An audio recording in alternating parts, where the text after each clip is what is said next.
Drama serial सांवल यार पिया की नेक्स्ट एपिसोड बहुत ही ज़्यादा इंटरेस्टिंग बनने वाली है, क्योंकि आने वाली एपिसोड में अब सांवल और पिया की शादी हो जाएगी और असलम अपने हाथों से खुद करवाएगा।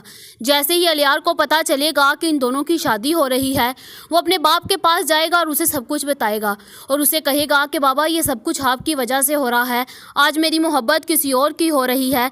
जिसके बाद उसका बाप कहता है कि तुम टेंशन मत लो, तुम्हारी शादी पिया के साथ ही होगी और देखना सांवल की और पिया की शादी मैं होने नहीं दूंगा। जिसके बाद अलियार वहाँ से चला जाता है और अगले ही दिन पिया भी पॉलर तैयार होने के लिए जाती है। वो जैसे ही जाती है तो वहाँ पर जब वो वापस आती है तो रास्ते में उसे कुछ गुंडे किडनैप कर लेते हैं और उसे किसी हवेली में ले जाते हैं। सांवल भी निकाह के लिए आया बैठा होता है और हर कोई पिया का इंतज़ार कर रहा होता है, लेकिन पिया वहाँ पर उनको नज़र नहीं आती। वो बहुत ज़्यादा इंतज़ार करते हैं लेकिन उन्हें पिया नज़र नहीं आती। वो बहुत देखते हैं, जाके पॉलर पूछते हैं, वो कहते हैं कि वो तो कब से चली गई।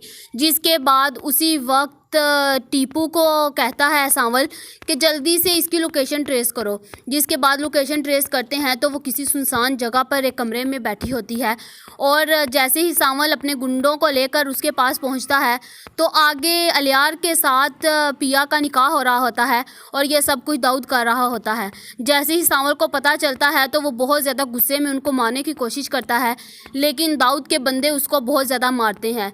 जिसके बाद असलम भी पुलिस को लेकर उनके पीछे पहुंच जाता है और जैसे ही उनको पता चलता है कि ये सब कुछ करवाने वाला मूसा था तो उन्हें बहुत ज़्यादा गुस्सा आता है। वो मूसा को उसी वक्त हथकड़ियाँ लगा देते हैं। जिसके बाद सांवल को उसी वक्त हॉस्पिटल लेकर चले जाते हैं।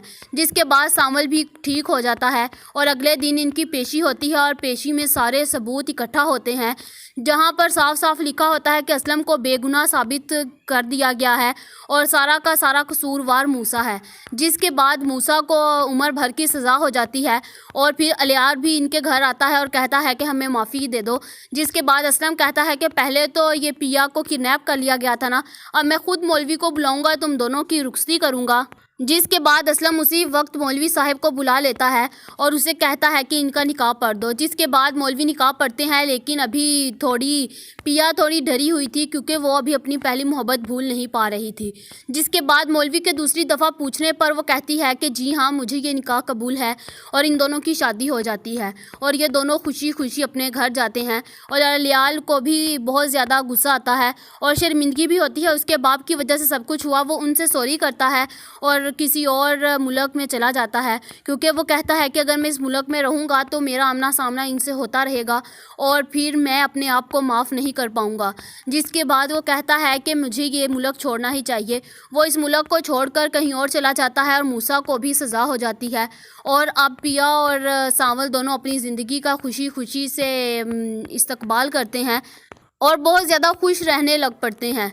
जिसके बाद अगले ही दिन पिया की बहुत ज़्यादा तबीयत ख़राब होती है और फिर पिया को जब हॉस्पिटल लेकर जाते हैं तो डॉक्टर साहब कहते हैं कि कंग्रेचुलेशंस, आप लोग मामा बाबा बनने वाले हो, जहां पर इनकी खुशियों का तो कोई ठिकाना नहीं रहता। जिसके बाद कुछ देर बाद इनके घर एक नन्हा सा बच्चा आता है जो इनकी खुशियों को दो चार कर देता है और इनकी खुशियों को और ज़्यादा रंग लगा देता है और ये बहुत ज़्यादा खुश होते हैं। जिसके बाद इनकी खुशियाँ ऐसे ही सलामत रहती हैं और फिर ये क्या अब अपनी ज़िंदगी को ऐसे ही खुशहाल रख सकेंगे या फिर इस ड्रामे का इख्तिताम ऐसे ही होगा, ना पिया की किसी के साथ शादी होगी और पिया भी वैसे ही रहेगी और अलियार और सांवल दोनों इसकी मोहब्बत में पागल रहेंगे। क्या अब असलम को बेगुनाही साबित हो जाएगी या फिर मूसा अपने पैसों पर भारी पड़ जाएगा? आप लोगों का इस बारे में क्या ख्याल है, कमेंट करके ज़रूर बताएं। ऐसी और वीडियोज़ देखने के लिए हमारे चैनल को सब्सक्राइब करना मत भूलिएगा।